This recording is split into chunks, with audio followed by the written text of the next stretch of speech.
به ونتوكل عليه ونعوذ بالله من شرور أنفسنا ومن سيئات أعمالنا من يهد الله فلا مضل له ومن يضلل فلا هادي له ونشهد أن لا إله إلا الله وحده لا شريك له ونشهد أن سيدنا وسندنا وحبيبنا ومولانا محمدا عبده ورسوله الذي أرسله بالحق بشيرا ونذيرا وداعيا إلى الله بإذنه وسراجا وقمرا منيرا أما بعد فقد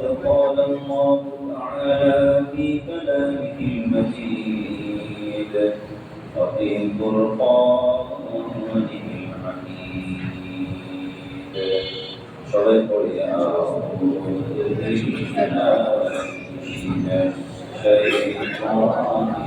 الرجيم بسم الله الرحمن الرحيم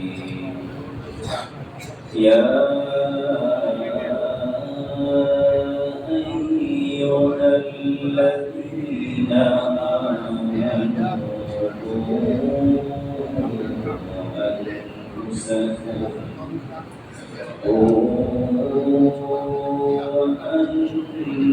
أنفسكم وأهليكم نارا وقودها الناس والحجارة عليها ملائكة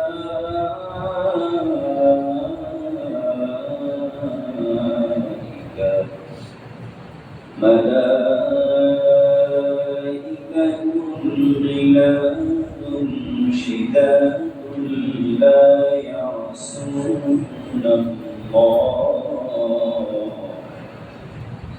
لا يعصون الله ما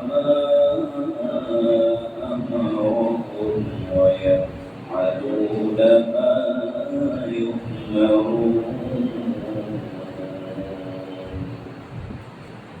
وقال رسول الله صلى الله عليه وسلم المسلم أخو المسلم أو كما قال عليه الصلاة والسلام تشرك يا الله صل على محمد وعلى آل محمد كما صليت على إبراهيم وعلى آل إبراهيم إنك حميد مجيد اللهم بارك على محمد وعلى آل محمد كما باركت على إبراهيم وعلى آل إبراهيم إنك حميد مجيد بلغ العلا بكماله فشهدت بجماله حسنت جميع خصاله صلوا عليه وآله دكاتے یا الہی او مدینے کیسی مستی جن پر رات دن مولا تیرے رحمتیں برستی بلغ العلا بکمالی فشهدت بجماله حصلت جميع خصاله صلوا عليه وآله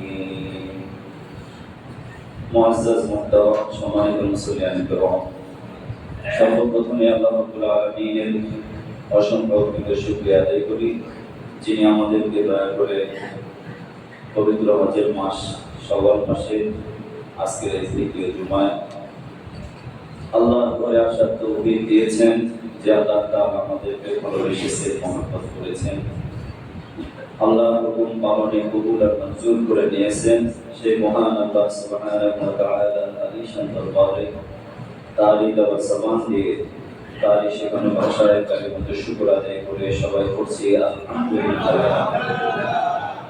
ربنا لك الحمد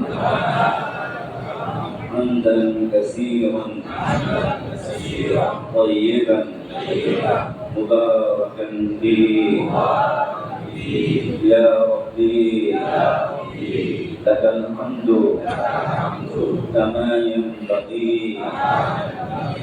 لجلال وجهك وعظيم سلطانك। প্রশংসা করলাম সর্ব অবস্থায় সকল প্রশংসা একমাত্র মালিকের আল্লাহ তাআলার প্রশংসা করলাম। সাথে সাথে আমরা একবার পড়ে নিই সাল্লাল্লাহু আলাইহি ওয়াসাল্লাম। নবীজি সাল্লাল্লাহু আলাইহি ওয়াসাল্লামের উপরে কেউ যদি একবার দুরূদ শরীফ পড়ে আল্লাহ রাব্বুল আলামিন 10টি রহমত তার উপর নাযিল করেন, 10টি সগীরা গুনাহ মাফ করে দেন এবং 10টি মর্তবা জান্নাতের মধ্যে তার বাড়িয়ে দেবেন।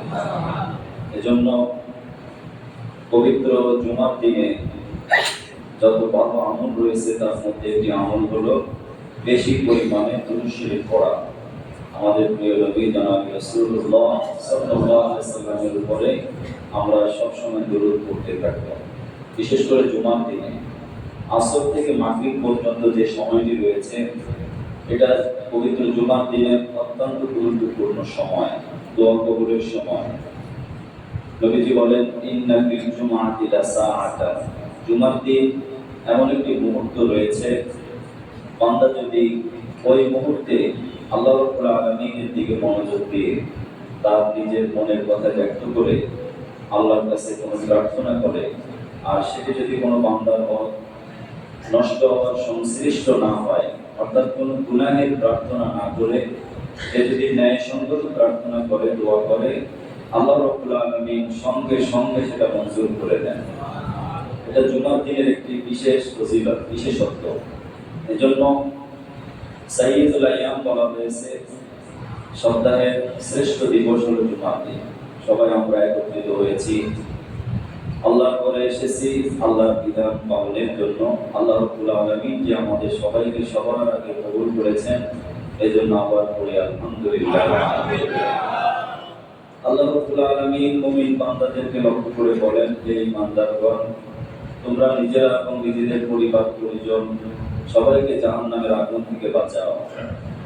কারণ এই দুনিয়াতে আল্লাহ তাআলা মানুষ সৃষ্টি করেছেন, তার লক্ষ্য উদ্দেশ্য হলো একটাই, তার ইবাদত, তার হুকুম পালন করা, বান্দেগি করা। বান্দার কাজ হলো বান্দেগি করা আর আল্লাহ রাব্বুল আলামিনের কাজ হলো বান্দাকে মাফ করে জান্নাত দেওয়া। সুবহানাল্লাহ। এজন্য বান্দা যদি বান্দার কাজ না করে তাহলে আল্লাহর কাজ কি আমরা আশা করতে পারি? এজন্য মুহতারাম হাজিরিন, আমরা সদা সর্বদা নিজেকে যদি প্রকৃত বান্দা হিসাবে আল্লাহর কাছে তুলে ধরতে পারি, আমি যদি একজন আবেদ হতে পারি, আমি যদি একজন আব্দুল হতে পারি, অর্থাৎ আমার ভিতরে যদি গোলামি, দাসত্ব এবং আনুগত্য আল্লাহ রাব্বুল আলামিনের কর্তৃত্বকে মেনে নিয়ে আমি যদি প্রকৃত অর্থে আল্লাহর দাস হতে পারি তাহলে আল্লাহ রাব্বুল আলামিন আমার জন্য সকল প্রকারের সম্মান এবং মর্যাদা রেখেছেন। এজন্য একজন মানুষ আরেকজন মানুষের সাথে সম্পৃক্ত, প্রত্যেকটা মানুষের সাথে একে অপরের সাথে কোনো না কোনো ভাবে সম্পৃক্ত।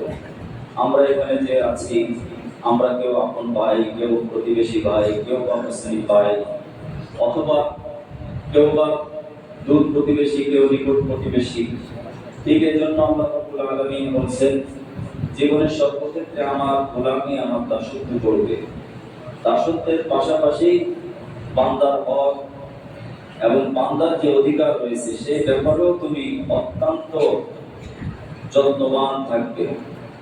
আর বান্দার হকের ব্যাপারে আল্লাহ রাব্বুল আলামিন পবিত্র কোরআনুল কারীমে বিভিন্ন জায়গায় খুবই গুরুত্ব আরোপ করেছেন। মানুষ যেন আল্লাহর বিধান পালনের পাশাপাশি বান্দার হক, বান্দার অধিকারের ব্যাপারে সব সময় সজাগ থাকে। পবিত্র কোরআনুল কারীম আল্লাহ রাব্বুল আলামিন সূরাতুন নিসা 36 নম্বর আয়াতে বান্দার অধিকার সংশ্লিষ্ট অনেকগুলো কথা বলেছেন। প্রথমে আল্লাহ রাব্বুল আলামিন বলেন ওয়া'বুদুল্লাহা ওয়া লা তুশরিকু বিহি শাইআ। সবার আগে গোলামি করব, ইবাদত করব, দাসত্ব করব কার?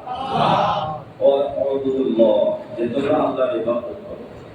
আর ইবাদতের শান্তি করতেই হলো আজিজিন এবং ইনকিসারি, অর্থাৎ আল ইনকিয়াদু আনিজ যাহিরি ওয়াল বাতিন, প্রকাশ্যে এবং অপ্রকাশ্যে, গোপনে অথবা প্রকাশ্যে, সর্ব অবস্থায় নিজেকে আল্লাহর কাছেই তুলে ধরা বা আল্লাহর কাছেই নিজেকে আত্মসমর্পণ করার নামই হলো ইবাদত। সুবহানাল্লাহ। আমি শুধুমাত্র প্রকাশ্যে আল্লাহর ইবাদত করলাম কিন্তু অপ্রকাশ্যে আল্লাহর সাথে শিরক করলাম, নাউযুবিল্লাহ। অথবা প্রকাশ্যে শিরক করলাম, শিরক এবং তাওহীদ, আল্লাহর ইবাদতের সাথে কেউ যদি শিরকের সাথে সম্পৃক্ততা করে বা সংমিশ্রণ করে, ওই ইবাদত আল্লাহর দরবারে মঞ্জুর হবে না। ঠিক কিনা বলেন? এইজন্য মুহতারাম হাজিরিন, আল্লাহ রাব্বুল আলামিন সতর্ক করেছেন, আমার ইবাদত করবে, গোলামি করবে, কিন্তু শিরক করা যাবে না। ইন্নাল্লাহা লা ইয়াগফিরু আন ইউশরাকা বিহি ওয়া ইয়াগফিরু মা দুনা যালিকা লিমান ইয়াশা। আল্লাহ রাব্বুল আলামিন বলেন, পৃথিবীতে মানুষ যত আল্লাহর বিধান লঙ্ঘন করলো, তার মধ্যে সবচেয়ে জঘন্য বিধান লঙ্ঘন করা হলো আল্লাহর ইবাদতের সাথে কাউকে শিরিক করা, কাউকে অংশীদার সাব্যস্ত করা। দুনিয়াতে মানুষের যত অপরাধ হোক না কেন, চাই সেটা ছোট অপরাধ হোক অথবা বড় অপরাধ হোক, ছোট ছোট অপরাধের জন্য আল্লাহ রাব্বুল আলামিন বিভিন্ন ইবাদত রেখেছেন। যেমন কোন ব্যক্তি যদি ইহতিমাম এবং গুরুত্ব সহকারে নামাজের দিকে রওনা হয়, ঘর থেকে যখন সে পবিত্র হয়ে নামাজের দিকে রওনা হলো, মসজিদের দিকে রওনা হলো, নবীজি সাল্লাল্লাহু আলাইহি ওয়াসাল্লাম বলেন, কুল্লু খাতওয়াতিন হাসানাতুন, এক একটা কদমে আল্লাহ রাব্বুল আলামিন তার আমলনামায় এক একটা নেকি লিখে দেয়। শুধু তাই নয়, একটা নেকি লেখার পাশাপাশি আল্লাহ রাব্বুল আলামিন এক একটা গুনাহ মাফ করে দেন। যতক্ষণ পর্যন্ত বান্দা মসজিদে থাকে, নামাজের অপেক্ষায় থাকে, ততক্ষণ পর্যন্ত আল্লাহ রহমতের ফেরেশতারা তার জন্য মাগফিরাতের দোয়া করতেই থাকে। এমনি ভাবে কোনো ব্যক্তি যদি গুরুত্ব সহকারে নামাজের জন্য ওযু করে, ওযুকারী ব্যক্তি যখন সে খালিস দিলে আল্লাহ রাব্বুল আলামিনের ইবাদতের উদ্দেশ্যে ওযু করে, ওযুর অঙ্গ প্রত্যঙ্গ ধুইতে দেরি আল্লাহ রাব্বুল আলামিন অঙ্গ প্রত্যঙ্গ থেকে তার সগীরা গুনাহকে ঝরিয়ে দেয়। সকল সগীরা গুনাহগুলো ওযুর অঙ্গ প্রত্যঙ্গ থেকে ঝরে যায়। এমনকি আঙ্গুলের অগ্রভাগ থেকে, পায়ের অগ্রভাগ থেকে, শরীরের বিভিন্ন জায়গা থেকে আল্লাহ রাব্বুল আলামিন সগীরা গুনাহগুলো দূর করে দেন। সুবহানাল্লাহ। এজন্য আল্লাহ রাব্বুল আলামিন বলেন, বান্দার ছোট বড় সমস্ত আমলের মাধ্যমে সগীরা গুনাহগুলো মাফ হয়ে যাবে। আল্লাহর বিধান যদি কেউ লঙ্ঘন করে, তার সগীরা গুনাহ মাফ হতে পারে। যদি কোনো ব্যক্তি কোনো মানুষের হক নষ্ট করে, কোনো মানুষের অধিকার যদি নষ্ট করে, তার কাছে যতক্ষণ পর্যন্ত মাফ না চাইবে, ততক্ষণ পর্যন্ত আল্লাহ রাব্বুল আলামিন তাকে মাফ করবেন না। ঠিক কি না বলেন? এজন্য মুহতারাম হাজিরিন, আল্লাহ রাব্বুল আলামিন বলেন, ওয়া'বুদুল্লাহ ওয়া লা তুশরিকু বিহি শাইআ ওয়া বিল ওয়ালিদাইনি ইহসানা। আল্লাহর বিধান এবং আল্লাহর সাথে শিরক মুক্ত ইবাদতের পাশাপাশি সবার আগে যার হক আদায় করতে হবে তারা হলেন মা এবং বাবা। ঠিক কি না বলেন? মা এবং বাবা। ওয়া বিল ওয়ালিদাইনি ইহসানা, মাতা-পিতার সাথে সদাচরণ। ইসলামের সবচেয়ে গুরুত্বপূর্ণ অনুষঙ্গ এটি, সবচেয়ে গুরুত্বপূর্ণ অধিকার মা বাবার অধিকার। একজন মা, একজন বাবা দুনিয়াতে সন্তান আসার ওসিলা, সন্তান দুনিয়ার আলো বাতাস দেখবে, দুনিয়ার নাজ নিয়ামত উপভোগ করবে, ওসিলা হলো মা এবং বাবা। কিনা বলেন? মা বাবা ছাড়া দুনিয়াতে আসা সম্ভব নয়। আল্লাহ রাব্বুল আলামিন সেই মা বাবার অধিকার সম্পর্কে কোরআনে এক জায়গা নয়, দুই জায়গা নয়, অসংখ্য জায়গায় মাতা পিতার অধিকারের কথা বলেছেন। সূরা বনী ইসরাঈলের মধ্যে আল্লাহ রাব্বুল আলামিন বলেন, وَقَضَى رَبُّكَ أَلَّا تَعْبُدُوا إِلَّا إِيَّاهُ وَبِالْوَالِدَيْنِ إِحْسَانًا। আল্লাহ রাব্বুল আলামিনের পক্ষ থেকে এটাই সিদ্ধান্ত হয়েছে। আল্লাহ রাব্বুল আলামিন এটাই কার্যকরীর মধ্যে সবচেয়ে গুরুত্ব দিয়েছেন। মানুষ যেন সবার আগে ইবাদত করে একমাত্র কার, গোলামি করে কার, দাসত্ব করে কার, আনুগত্য করে কার, সর্ব অবস্থায় আল্লাহর আনুগত্য করবে, এরপরে মা বাবার সাথে সৎ আচরণ করবে, ভালো ব্যবহার করবে। নবীজি বলেন, রিজাল রব্বি রিজাল ওয়ালিদ ওয়া সাকাতার রব্বি সাকাতাল ওয়ালিদ। মাতা পিতার সন্তুষ্টি হলো আল্লাহর সন্তুষ্টি, আর মাতা পিতার অসন্তুষ্টি মানে আল্লাহর অসন্তুষ্টি। এজন্য মুহতারাম হাজিরিন, দুনিয়াতে থাকা অবস্থায় কেউ যদি মা বাবাকে কষ্ট দেয়, দুনিয়াতে তার শাস্তি অবধারিত, জোরে বলেন নাউযুবিল্লাহ। আবার যদি দুনিয়াতে থাকাকালীন কোনো ব্যক্তি যদি মা বাবার সেবা করে, মা বাবার সাথে সদাচরণ করে, বাইরে গোস্তামি হয়ে যেতে তার সময় লাগে না। মা শুধুমাত্র দোয়া করেছে যে আল্লাহ আমার বাইজিদকে তুমি সুলতানুল আলামিন বানিয়ে দাও। আল্লাহর দরবারে আরশের দরজায় আল্লাহ রাব্বুল আলামিনের দরবারে একেবারে বিদ্যুতের বেগে দোয়াটা কবুল হয়ে গেছে। এজন্য মুহতারাম হাজিরিন, হযরত আবু হুরায়রা রাদিয়াল্লাহু তাআলা আনহু তিনি মুসলমান হলেন, নবীজির দরবারে রওনা দিলেন। আল্লাহর নবীজি মুহাম্মদুর রাসূলুল্লাহ সাল্লাল্লাহু আলাইহি সাল্লাম বললেন, তুমি মুসলমান হয়েছে এবং তুমি মাকে দাওয়াত দাও। তিনি বললেন, কিভাবে দাওয়াত দেব? আমার মা যখন জেনেছে আমি মুসলমান হয়েছি, মা আমাকে আঘাত করেছে, আঘাতের উপর আঘাত করেছে, মা আমাকে মেরেছে, অনেক কষ্ট দিয়েছে। মা বলেছে, নবীজির দরবার ছাড়বি অথবা আমার সন্তান থেকে তোর নামটা আমি কেটে দেবো, তোকে ত্যায্য পুত্র করবো। হযরত আবু হুরায়রা রাদিয়াল্লাহু তাআলা আনহু নবীজির দরবারে রওনা দিলেন। নবীজি বললেন, ইয়া রাসূলুল্লাহ সাল্লাল্লাহু আলাইহি ওয়াসাল্লাম, আমি জানি আপনি রাহমাতুল লিল আলামিন, আপনার দোয়া মুহূর্তের মধ্যে আল্লাহর দরবারে মঞ্জুর হয়ে যায়। আমার মা আমাকে মেরেছে, আমার মা মুশরিকা, সে অতিশয় মৃত মানুষ, তারপরেও আমি মাকে কিছু করি নাই। আপনি যদি দয়া করে আমার মায়ের হেদায়েতের জন্য দোয়া করেন, আমি খুব খুশি হব। নবীজি বললেন, যাও তোমার মায়ের জন্য আমি দোয়া করে দিলাম, আল্লাহ রাব্বুল আলামিন যেন তোমার মাকে হেদায়েত দান করে দেন। হযরত আবু হুরায়রা রাদিয়াল্লাহু তাআলা আনহু মায়ের ঘরের দিকে রওনা দিলেন। তিনি ছিলেন হালকা পাতলা করণের মানুষ। 5374টি হাদিস বর্ণনা করেছেন। খায়বারের যুদ্ধের সময় মুসলমান হয়েছেন। মাত্র 3-4 বছর নবীজির খিদমতে থেকে আল্লাহ রাসূলের মুখের দিকে তাকিয়ে থাকতেন। নবীজি যখন যেটাই করতেন সঙ্গে সঙ্গে তিনি মুখস্থ করে ফেলতেন। বুখারী, মুসলিম, আবু দাউদ, তিরমিজি, নাসাঈ, ইবনে মাজাহ সহ হাদিস গ্রন্থের যতগুলো হাদিস গ্রন্থে রয়েছে প্রত্যেকটা হাদিসের পাতায় পাতায় হযরত আবু হুরায়রা রাদিয়াল্লাহু তাআলা আনহুর নাম আছে। তিনি বলেন, আমার মায়ের কাছে রওনা দিলাম, আমি চিন্তা করলাম আমার মায়ের কাছে যাওয়াটা কি আমার আগে হয় নাকি নবীজির দোয়া আল্লাহর দরবারে আগে মঞ্জুর হয়ে যায়, আমি একটু লক্ষ্য করব। দেখা গেল তিনি মায়ের কাছে রওনা যাওয়ার আগে আল্লাহর নবীর দোয়াটা আল্লাহর আরশে আজিমে পৌঁছে গেছে। মা আগে থেকে ওযু করে প্রস্তুতি নিয়েছে আমার ছেলে আসবে, তারপরে আমি ছেলেকে শোনায় বলবো, লা ইলাহা ইল্লাল্লাহ মুহাম্মাদুর রাসূলুল্লাহ সাল্লাল্লাহু। তিনি দেখলেন যে তার ঘরের দরজা নক করেছেন। দরজা নক করেই তিনি সাধারণত আগে যেমন মা কর্কশ ভাষায় বলেছেন, এই কে আসছে ঘরে, দেখলেন যে না, মায়ের কর্কশ ভাষা নরম হয়ে গেছে, মায়ের কণ্ঠস্বরটা খুবই নরম। তিনি বুঝতে পারলেন যে নবীজির দোয়া মনে হয় আল্লাহর আরশে আজিমে আমার আসার আগে পৌঁছে গেছে। তিনি দরজা খুললেন, মা বললেন, আয় আমার কলিজার টুকরা সন্তান।